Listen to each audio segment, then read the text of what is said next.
لك يا حبيب الله أهدي تحياتي بلغ الحنين مداه فمتى اللقاء ياتي أهدي تحياتي. Saudara-saudaraku, para pemirsa Al-Fatih TV, Hafidzakumullah, kita di zaman ini setelah kurang lebih, kalau kita ukur dari sejak Islam mulai turun, sudah lebih dari 200 tahun bahkan.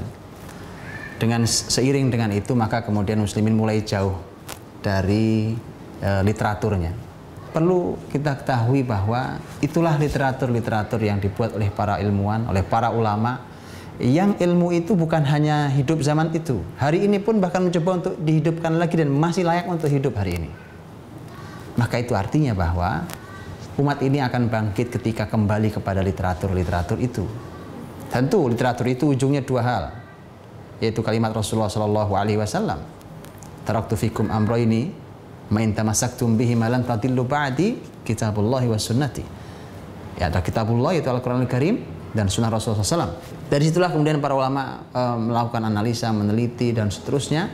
Dari ilmu yang telah mereka hafal itu kemudian melahirkan banyak sekali tulisan-tulisan dan karya-karya mereka yang luar biasa.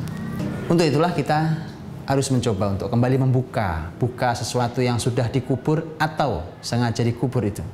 Kita harus membukanya kembali agar kita bisa belajar, kita bisa mendapatkan panduan, kita bisa membuat kurikulum, kita bisa melakukan kerja-kerja peradaban ini berdasarkan literatur yang pernah membuat peradaban besar itu. Kita awali ini dengan salah satu literatur pendidikan di dalam Islam, yaitu kitabnya atau tulisannya Imam Ibnu Jauzi rahimahullah ta'ala. Kitab itu berjudul Al-Hath ala Hifdzil Ilm, perintah atau anjuran untuk menghafal ilmu. Tentu sebelumnya kita perlu melihat atau setidaknya mendengar sekilas siapa Ibnu Jauzi rahimahullah, sehingga kita tahu bahwa penulis ini adalah orang yang layak bicara tentang hal ini, yaitu bicara tentang Al-Hath ala Hifdzil Ilm, yaitu anjuran untuk menghafal ilmu. Judulnya sangat spesifik, bukan belajar ilmu, tapi menghafal ilmu. Imam Ibnu Jauzi rahimahullah, nama aslinya adalah Abdurrahman. Ibnu Jauzi rahimahullah itu gemar sekali dengan ilmu, menuntut ilmu begitu bersemangat sejak kecil sekali. Ibnu Jauzi rahimahullah itu dikenal juga sebagai Al-Wa'al. Al-Wa'al itu artinya adalah ahli nasihat. Majelisnya dihadiri oleh belasan ribu orang. Bahkan bukan hanya muslim yang hadir, non muslim pun hadir, Yahudi, Nasrani hadir saat itu di majelis beliau. Itulah mengapa beliau mengatakan bahwa masuk Islam di tangan beliau ribuan Yahudi dan Nasrani. Ini Abdul Latif Al-Baghdadi, ini seseorang yang hidup di zamannya. Dia mengatakan bahwa lahu fi kulli ilm musyarakah. Ibnu Jauzi itu selalu dia memberikan kontribusi di setiap ilmu.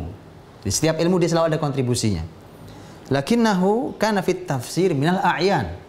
Tetapi dia bukan sekedar berkontribusi, tetapi dia di ilmu tafsir adalah salah satu tokohnya. Wa fil hadithi minal huffaz. Dalam ilmu hadis dia termasuk seorang huffaz, seorang penghafal yang hebat, seorang ahli ilmu hadis.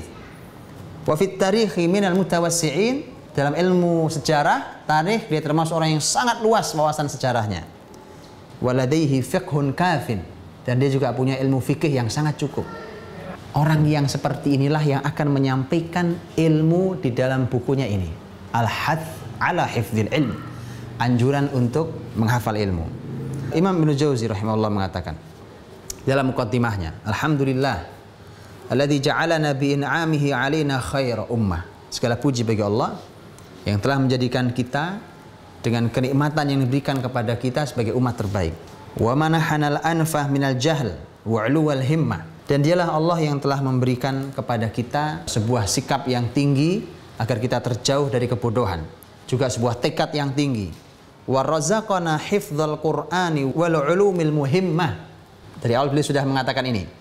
Dan dialah Allah yang harus kita syukuri nikmat ini, yang telah menganugerahkan kepada kita hafalan Al-Quran dan ilmu-ilmu penting. Masya Allah. Jadi dari awal beliau sudah ingin katakan bahwa ini adalah sebuah nikmat. Wa syarrafana bi nabiyyina Muhammad, nabi rahmah. dan dialah Allah yang telah muliakan kita dengan Nabi kita Muhammad sallallahu alaihi wasallam, Nabi rahmah, Nabi penuh kasih sayang sallallahu alaihi wasallam, wa ala man tabi'a tariqah wa ummahu wa sallam taslima makhtalafa dawa wa dhalama. Mudah-mudahan selawat untuk Rasulullah sallallahu alaihi wasallam juga kepada siapapun yang mengikutinya. Semoga keselamatan selalu untuk beliau sepanjang bergantinya cahaya dan kegelapan. Amma ba'du, fa inna Allah azza wa jalla khassa ummatana bihifdzil Qur'ani wal ilm. Sesungguhnya Allah Subhanahu wa taala azza wa jalla mengkhususkan umat ini dengan menghafal Quran dan ilmu. Wa qad kana min qablina yaqra'una kutubahu minas suhuf wa la yaqdiruna 'alal hifdz. Orang-orang sebelum umat ini, sebelum kita ini, mereka dulu membaca buku-buku mereka dari tulisan dan mereka tidak sanggup untuk menghafal. Jadi beliau ingin sampaikan di awal bahwa ternyata keistimewaan umat Muhammad sallallahu alaihi wasallam dalam belajar ilmu adalah menghafal. Itu khusus untuk umat ini. Saking langkanya orang menghafal, falamma jaa Uzair faqara at-Taurah min hifdzih. Ketika datang Uzair, zaman Uzair, sebagaimana dalam Al-Qur'an bahwa Yahudi berkata Uzair adalah anak Tuhan. Uzair mampu membaca Taurat dari hafalannya. Artinya dia membaca kayak seperti kita menghafal Al-Qur'an. Dia mampu membaca tanpa harus membuka tulisan Taurat. Faqalu hadza ibnullah. Sampai mereka mengatakan ini pasti anak Allah, ini pasti anak Tuhan. Fa kaifa naqumu bi syukrin man khawwalana anna ibna 7 sinina minna yaqra'ul Qur'an an dhahril qalb.